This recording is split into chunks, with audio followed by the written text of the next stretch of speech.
શાસ્ત્રમાં વિધાન છે કે જો નગરનો રાજા નગરના મધ્યે રાષ્ટ્રચિહ્નની સ્થાપના કરે તો એનાથી નગર ઉપર પર્જન્ય વૃષ્ટિ, સુખ સંપદા અને વૈભવ આવે.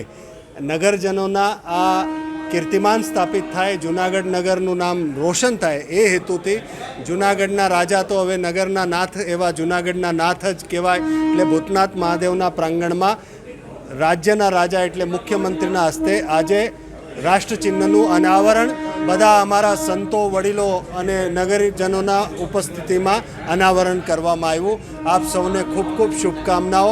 આવતા ગણતંત્ર દિવસની પણ ખૂબ ખૂબ આપને શુભકામનાઓ. રાષ્ટ્ર વૈભવ પામે, નગર વૈભવ પામે.